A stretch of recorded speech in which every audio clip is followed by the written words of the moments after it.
In 2010, Betsy, Pam Hupp's friend, was diagnosed with cancer, which had spread to her liver by October 2011, giving her only a few months to live. On December 22, 2011, she was found brutally murdered at her home. Before her death, Betsy had changed her life insurance beneficiary to Pam, removing her husband and daughters without their knowledge. Pam claimed that Betsy wanted her to have the money for herself, stating they were secret lovers. Who was Pam Hupp? Who killed her friend? Who was the culprit behind it? This is your partner in crime stories. Subscribe and let's move along this mysterious journey ahead. Pam Hupp was born October 20, 1958, in Delwood, Missouri, and was the Newman family's second kid. She tied the knot with Mark Hupp, and they had 2 kiddos. Around 2001, they settled in Fallon, Missouri. Pam tried her hand at a bunch of jobs. She worked as a life admin for State Farm until 2010. After Pam stopped working, she started filing disability claims for leg and back pains. Now, Pam wasn't exactly a perfect citizen. She got accused of forging signatures on insurance papers twice. But here's the kicker. Nobody who met Pam would ever think she could commit cold-blooded murder, especially not around noon. On August 16, 2016, a guy named Louis Gumpenberger got shot 5 times by Pam Hupp in her apartment. Louis was mentally challenged, dealing with disabilities since a car crash back in 2005. Now, that day Pam made a 911 call saying she got robbed. She claimed Louis jumped out of a car and stabbed her with a knife while she was chilling in her SUV. She says she slapped the knife out of Louis's hand with some karate move, then dashed inside her house to grab her gun, a Ruger LCR, from her nightstand. Then she shot him 5 times. Pam accused Louis of telling her to take him to the bank to withdraw Russ's money. Pam's saying Louis Gumpenberger came at her in the driveway excitedly, saying they were going to the bank to get Russ's money. Russ Faria, who got wrongly convicted for his wife Betsy's murder back in 2011. They found 9 notes of $100 bills on Louis's body, along with a handwritten note giving him some instructions. Louis had some tasks to do at Pam's place. First, he had to grab Russ's money. Then, he was supposed to take Pam inside, kill her, and make it look like Russ's wife did it. The person who wanted Pam gone had a specific plan. They wanted her to end up with a knife in her neck, and they were ready to pay Louis big time for doing the job. They slapped the cuffs on Pam Hupp for murder. We got the whole arrest scene only on Fox 2. Exclusive stuff you won't find anywhere else. But here's the twist. Was Louis a hired hitman? Or did Pam just use his disability to set him up with a note she wrote herself? That's the big question. After Berger's death hit the news, Pam decided to stroll into the O'Fallon Police Department all on her own. And get this, her first question was about recording the interrogation, because she's used to showing up with Chris Hayes. That question turned out to be a key piece in her arrest later on. The KTV news reporter even pointed fingers at Hayes, saying he's attracting all sorts of criminals with his reporting. She straight up blamed Chris Hayes. Now, why is that important? Well, it's a bit tricky to explain, but basically, what we're trying to get at here is the idea we hope to get across during the trial. Pam Hupp had this thing for playing pretend, acting as Kathy, a TV show producer from NBC. And you won't believe it, but that's how she pulled off the gruesome murder of Lou Gumpenberger. According to the Fallon police chief and the prosecuting attorney of St. Charles County, Pam pretended to be Kathy to lure Gumpenberger into her home. She tricked him into reenacting a 911 call, the perfect cover for her heinous crime. So, right after offing Gumpenberger, she scribbled a note found on him. It said stuff like, "Where are you? No, not me. You, your wife. No, I ain't getting in the car with you. Get lost." The cops were dead set that Kathy was a cold-blooded killer, mainly because they had a mountain of evidence pointing right at her. Turns out, those $9 bills found on Gumpenberger were planted by Pam herself. They found the 10th note in her dresser, and get this, it had the same serial number as 3 of the $9 bills. Then, the St. Charles County Police decided to reopen a complaint they had received. Back on August 10, 2016, Carol Alford had this encounter with a woman who seemed a lot like Pam. The woman wanted Carol to act out a 911 call for a cool $1,000. And get this, the car she was driving matched Pam's SUV. But Carol wasn't the only one. Brent Harleton spilled the beans too, telling the cops Pam had made him the same offer. Less than an hour before Pam shot Gumpenberger, she was cruising around his neighborhood. But when questioned, she said she never met the guy. The funny thing is, her phone records showed she was right outside his door. And guess what? Turns out, Pam owned the very knife she claimed Gumpenberger attacked her with. Pam bought that knife, along with some other stuff, at a store in O'Fallon. And get this, she had a habit of keeping her knife stuck between her kitchen's counter and stove. And surprise, surprise, the knife found in her car was wedged between the passenger seat and the central console. When they searched her house, they found it too. The officers found a carpet swatch laid out to protect Pam's rug from Gumpenberger's blood. And get this, the police didn't buy Pam's story about Gumpenberger attacking her, especially considering his mental state. They figured Pam was guilty of a sin. Looks like she shot Gumpenberger just to keep her rug clean. On August 23, 2016, they slapped the cuffs on Pam Hupp, charging her with first-degree murder and armed criminal action. When they arrested her, she asked to use the restroom. But guess what? She tried to off herself with a ballpoint pen, stabbing her wrist and neck. Lucky for us, she didn't succeed. And then, she made her first appearance in court. On January 30, 2017, Phil Groin, the St. Charles County Assistant Prosecutor, called Pam's actions a sign of guilt. Pam had already been convicted by a grand jury in December 2016 for every charge against her. They set her bail at a whopping $2 million. Pam's trial kicked off in 2017, and she pleaded not guilty.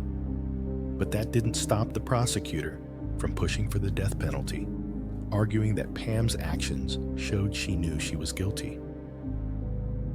Pam randomly picked Gumpenberger as her victim. Then, in June 2019, she made this thing called an Alfred plea.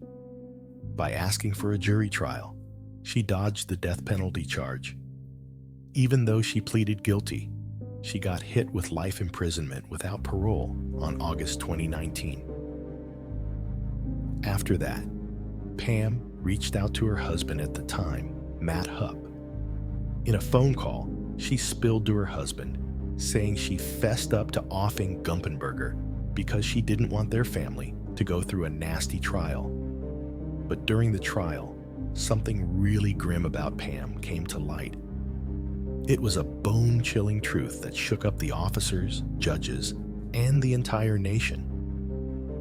In June 2016, Judge Cunningham allowed evidence related to Betsy Faria's gruesome murder to be presented in court, leading to the reopening of her case.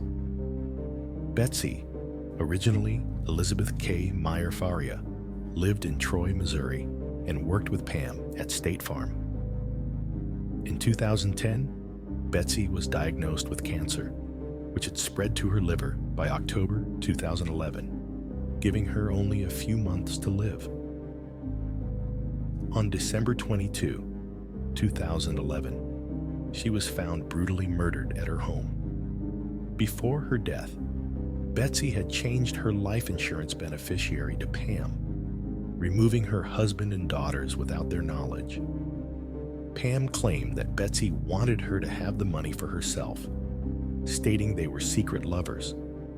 However, Betsy's daughters contested this, dragging Pam to court in 2014. Their attempt to reclaim their mother's life insurance funds was unsuccessful.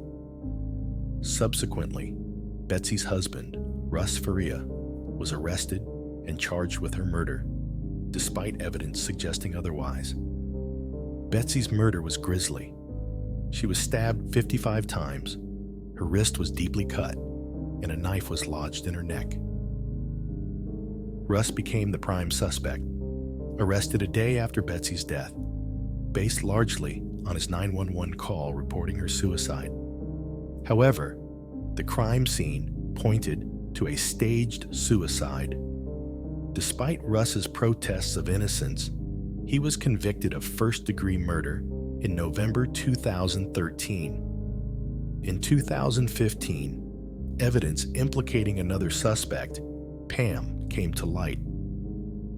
Pam had been the beneficiary of Betsy's life insurance policy and was seen near the crime scene on the night of the murder. However, this evidence was ignored, and Russ's conviction stood until a retrial was granted in 2015.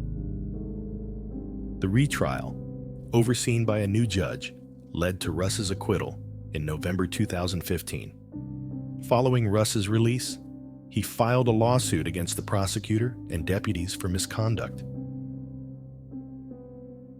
Pam was not investigated despite mounting evidence against her. In 2021, Pam was finally charged with Betsy's murder. The prosecution intends to seek the death penalty, citing the brutality of the crime and Pam's motive for financial gain. Despite delays, Russ's quest for justice continues, shedding light on the mishandling of the case by authorities.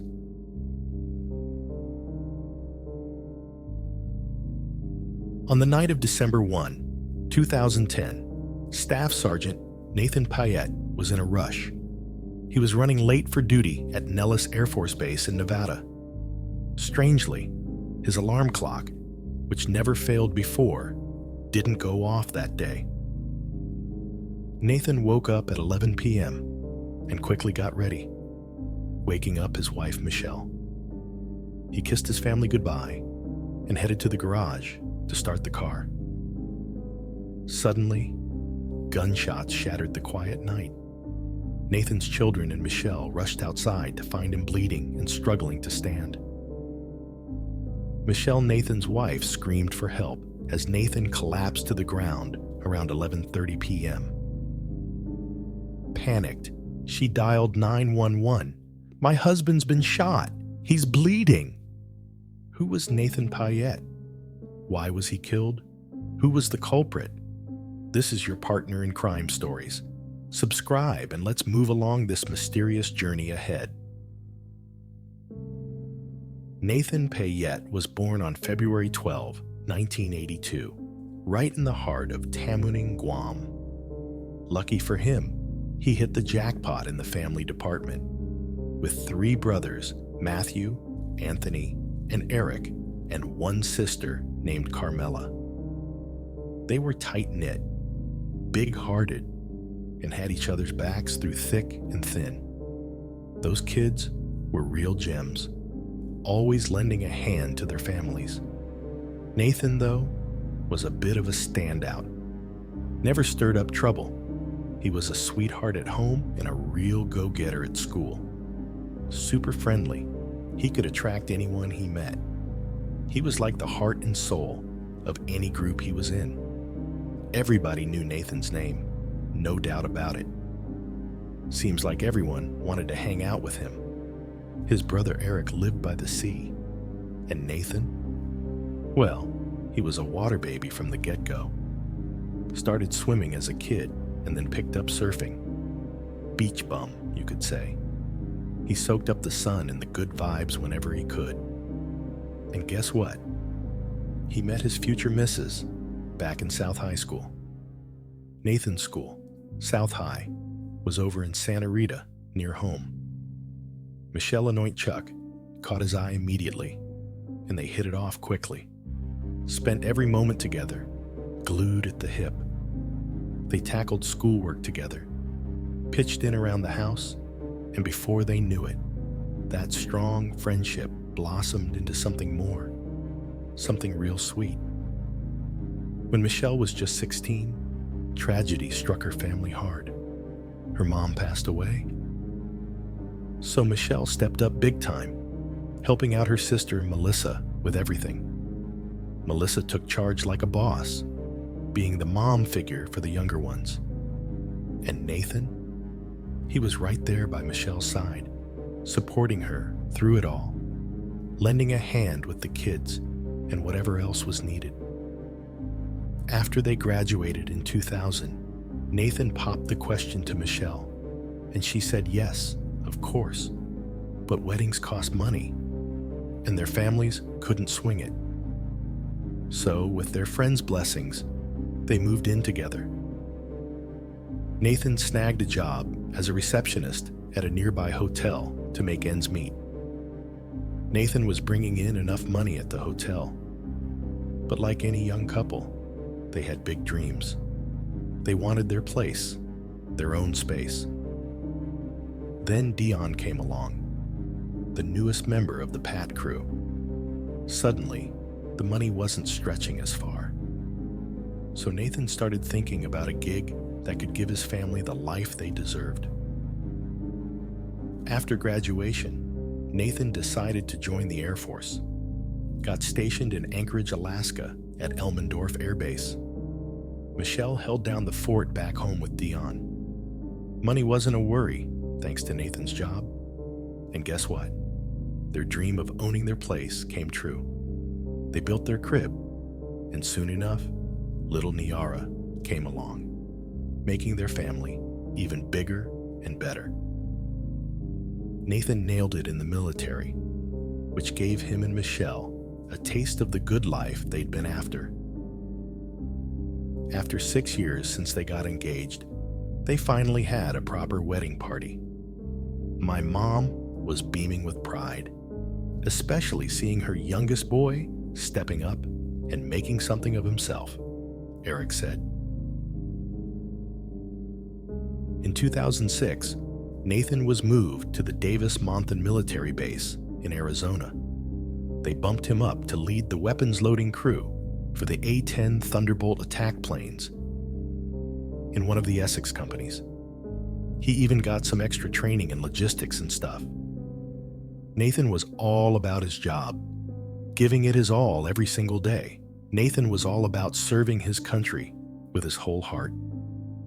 A real patriot, as one of his buddies put it. In 2007, he and his family shifted to Nellis Air Base near Vegas. He snagged a new job there as an assistant junior officer, handling the supply section for keeping combat planes in top shape. While he climbed the career ladder, his family also kept growing. The Payette family just kept on growing with 2 more boys, Drone and David. Michelle was head over heels for Vegas, so Nathan made sure to find them a sweet spot to call home. He picked out a big, bright house, perfect for their crew, and not too far from his base, just a quick drive away. Nathan dipped into his savings to make the down payment, and then it was all about smart budgeting to keep everything running smoothly.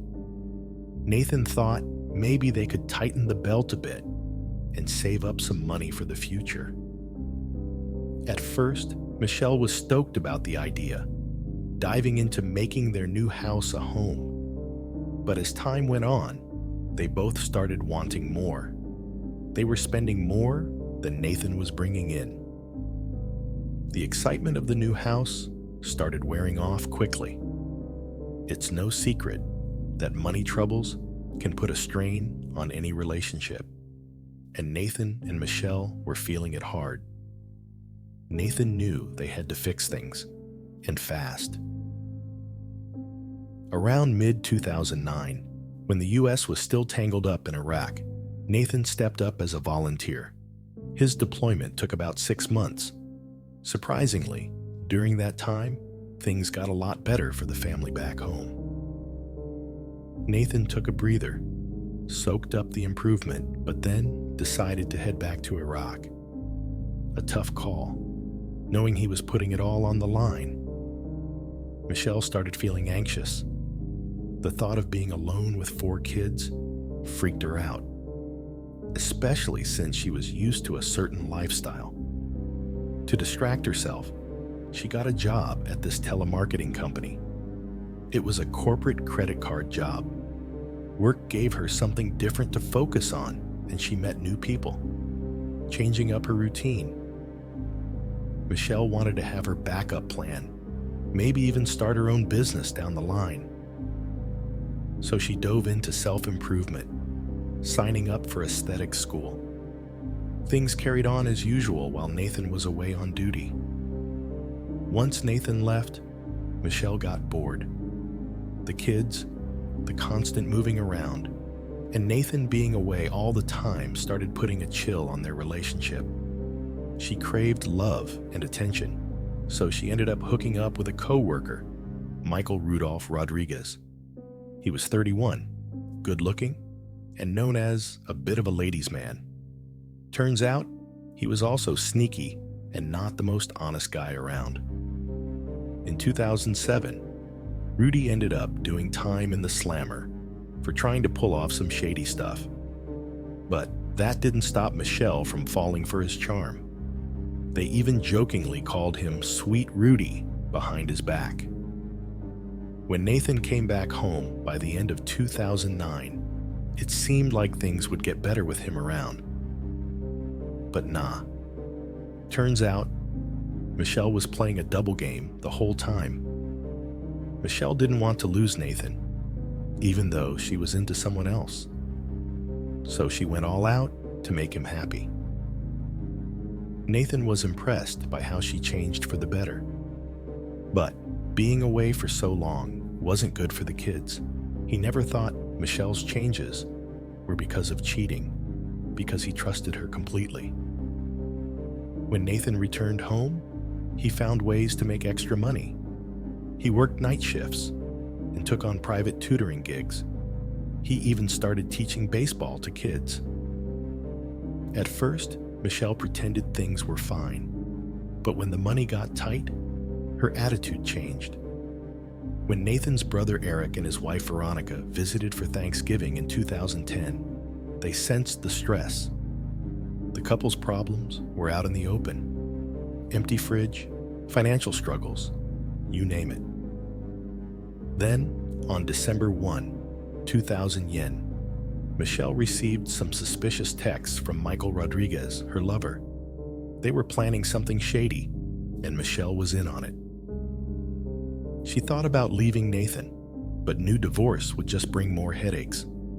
Plus, she had her eye on Nathan's military insurance payout if he died.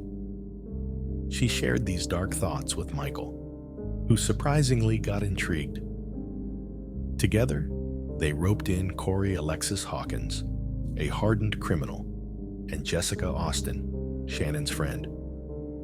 They hatched a plan to kill Nathan for the insurance money. Michelle wasn't waiting for Nathan anymore, but the plan was too complex for just the two of them. So, they brought in Corey and Jessica for a cut of the payout. The original plan was to shoot Nathan in his car and leave it in a parking lot. They bought gloves, a car cover, and even a fragrance to throw off the scent. Shannon's job was to provide Michael with an alibi. On the night of the murder, Michelle changed her routine and got home early.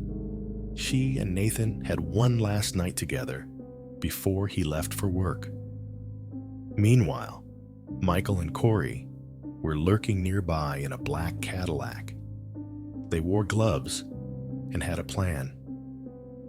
Michael snuck up on Nathan and shot him in the back, then quickly fled the scene. Afterward, they burned evidence and tried to create proof. But the police soon caught on to them. Michelle's confession, along with evidence from texts and surveillance footage, led to their arrests. Nathan's family was devastated, and Michelle's remorse didn't change much. She pleaded guilty to conspiracy and murder charges, hoping to avoid the death penalty. In court, Michelle tearfully apologized, but her words couldn't erase the pain she caused. Nathan's family forgave her, but the damage was done. Michelle's greed and ambition destroyed her family and shattered the lives of her children. In the end, justice prevailed, and the criminals faced the consequences of their actions. What do you think about this case? Stay tuned. We'll catch you with a new nail-biting crime thriller tomorrow.